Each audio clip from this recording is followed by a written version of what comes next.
We interrupt our program to bring you this important message. You can feel it. Something is off. Things are getting stranger by the day. Just a coincidence, or is something more sinister happening right under our noses? We want to warn you now, this next story is disturbing.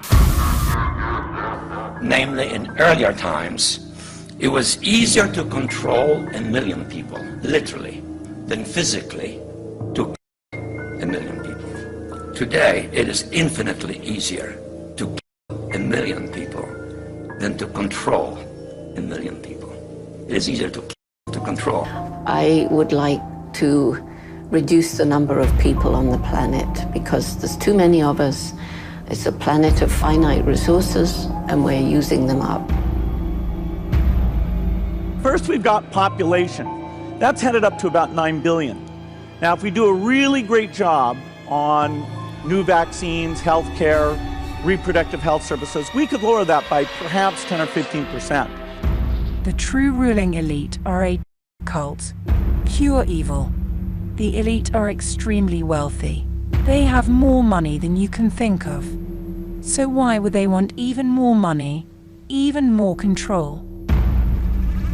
It's because they use their wealth and power to execute their agenda, to live out their evil.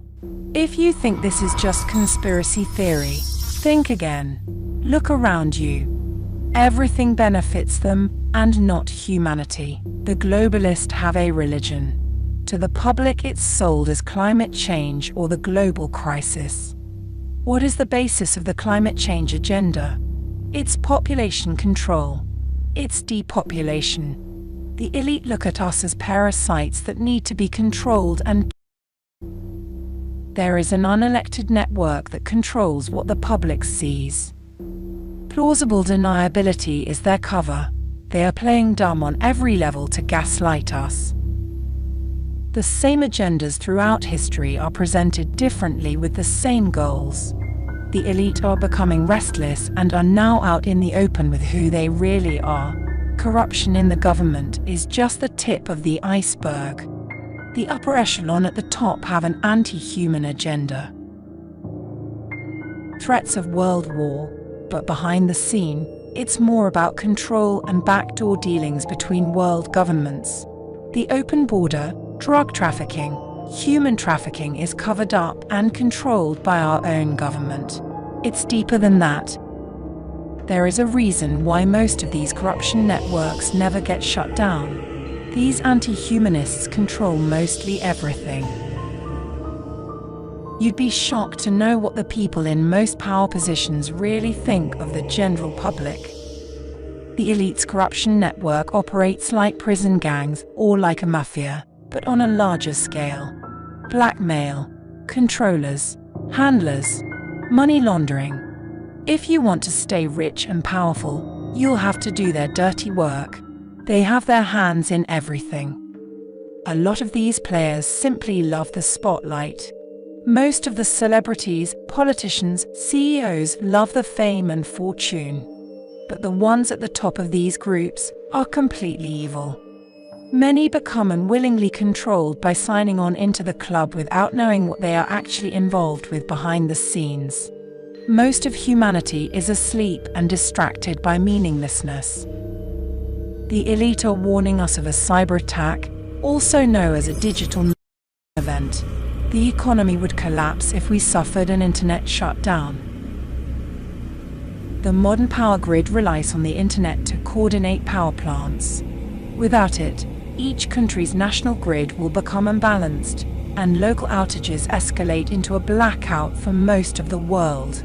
A society slipping into chaos will allow the elite to reset and rebuild a world for themselves. There will be events leading up to a total collapse. Domestic attacks, biological attacks, world wars. With each event, more and more control is gained. Time is running out. If society suffers from any of these trigger events, there might be no turning back. Humanity is at the crossroads. This is happening right now. We need to reject the global agenda, and know who the world rulers really are and what they are up to. The fight for humanity is happening now. If I told the world what I know is really going on, they would kill me. It's frightening. What is going on in the world right now has never happened in the history of the world. So I've already been warned many times to stay in my lane. So what you and I are doing right now is very dangerous. Watch what you say. Because it's really about the future. Before the end of this decade, a new technology will emerge and the future will be shown to us. Because I think this clear vision of the future is possible. So I want you to pay attention. I don't care where you live in the world, watch the video, because otherwise words will not do it justice. You're going to see what 99.99% of the world's population will never see. I won't talk about conspiracy, but something's fishy about this crisis. Why did they have to shut down the whole world? And I think it's because they're covering up something very, very big. And in September 2019, the shadow banking system collapsed. And that's why the Fed and the Treasury are printing tens of trillions of dollars all over the world. So when Corona appeared, I think it was an excuse to shut down the world economy to cover up what really happened. So in March of 2020 was the biggest crash in world history of the stock market, but nobody knows anything about it because everybody's quarantined at home thinking about coronavirus and social distancing and wearing face masks. So people are missing out on one of the biggest catastrophic cash heists in the history of the world. They don't even know what's happening. Now, the good news is I'm going to make a fortune. This is the best time if you're ready for it.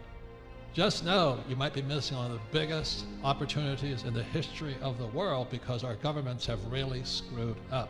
Theory is one thing, reality is another, and it's frightening. I'm okay because I was ready for it. You know, I mean, my wife and I, Kim, were just sitting there having expensive bottle of wine, toasting each other because we made it. We came through heaven and hell to make it. And it was worth the journey, but to not know if what I was forecasting was going to come true was self-doubt. You know, we all have self-doubt. So it's time to move on. The prediction you're talking about here is Rich Dad's prophecy. And it was about the crash that would come in 2016. Well, it came 4 years later, 2020. But I didn't foresee, in 1999, I didn't foresee quantitative easing and money printing. I just didn't see how dastardly how the people that control the world are. And then to have it come through via a virus, or what Nassim Taleb calls a black swan, even more dastardly, and then to shut down the whole world's economy and put millions of people out of work and destroy, small business owners, the lifeblood of the world, to save the rich, the really, really rich, is, I think, criminal. It's really the most exciting time. It's also dangerous. Because the moment I started tweeting about the coronavirus, whatever it is, I was told, stay in my lane. Stay in my lane. We'll get you. And that's exactly what Fuller said back in '81. He says, if I told the world what I know is really going on, they would kill me. So what you and I are doing right now is very dangerous for our personal lives, our professions, and all this. So all you listening out there, be a wartime leader. Watch what you say. We're here about preparing, not predicting. Unfortunately, a lot of people have found out the hard way through shock that they were not prepared when the coronavirus hit, and who could have predicted that? But so now we have an opportunity to hear from an expert on what you see, Brent, coming down the pipe. Essentially, what I think has happened over the last 10 years, and what I think is going to happen over the next few years, is that the world, after the financial crisis, the central banks just got together and just printed all this liquidity. At the end of 2015, beginning of 2016, the U.S. stopped mixing the milkshake, and we started raising interest rates. And the raising of the interest rates from 2016 to 2019, combined with a number of other factors, it's not just interest rates, but interest rates were a big factor. And the fact that our interest rates, while they've come down a lot, are still higher than Japan and Europe, who have negative rates, that along with these other factors of having the global reserve currency system, having the dollar payment system, having the largest US military, having the deepest capital markets, all of that stuff acts as a straw which sucks up all the liquidity that the world is printing. Now, there's dollars in the United States and there's dollars outside the United States. The dollars outside the United States are called euro dollars. It's different than euros, so you don't confuse euros and euro dollars. But at the end of the day, whether you like the dollar or whether you hate the dollar, whether you think it's a good currency or a horrible currency, the fact of the matter is it is the currency which the world runs on. Your best investment might be the US dollar. I'd say that the main difference pre-corona and post-corona, from my point of view, is the extent to which the United States is going to help mix the milkshake going forward. Before, I thought that we might mix it a little bit and the rest of the world would continue to mix it a lot and we would suck it in. Well, now I think we're in there mixing it with them, but I still think for a number of reasons, the US is going to be the primary recipient of sucking in all that milkshake, all that liquidity that the rest of the world is, and that we are now printing, or the liquidity that we're putting into the market. So the world's printing money, but that's going to flow to the U.S. is what you're saying. Exactly. And as that capital comes into the U.S., I don't just think it sits in cash. I think it gets put into places that yield a little bit more than cash. Maybe it goes into Coca-Cola. Maybe it goes into IBM. Maybe it goes into Electronic Arts or Microsoft. Some of these companies that have some growth potential that maybe pay a dividend. And to think about it, it really depends on where you're sitting on how this works out. If you're sitting in Argentina and you have some excess savings and you can put it in the dollar and the Argentinian peso goes down 10%, you've just made 10%. But if you also put it in Coca-Cola and Coca-Cola pays you a 3 or 4% dividend, now you've made 13%. And if Coca-Cola happens to go up 6%, now you've made 20%. So, now you don't get that same thing if you're in the United States because the dollar is your currency. But my point is that whether you like it or not, the biggest demand for currency out there is the demand for the dollar. And despite the fact that they're printing a lot of it, the demand for it dwarfs the supply. And with the coronavirus, because we don't know what is coming with that, how do you see, in your world, what impact does that have in the future? Well, it has two impacts that are absolutely opposing each other. And it's a progression. So what I mean by that is, the whole COVID virus has caused global trade, global travel, global movement to stop. And that means the same for the velocity of money. So, there's never enough money in the system to pay all the debt. So money has to circulate at a certain level of speed in order to service all the debts that are out there. When money velocity falls, money doesn't circulate, people miss their payments, debts or defaults happen, and you get a contraction. That's a credit contraction. And so what the central banks do is they pump liquidity in to try to counteract that lack of velocity.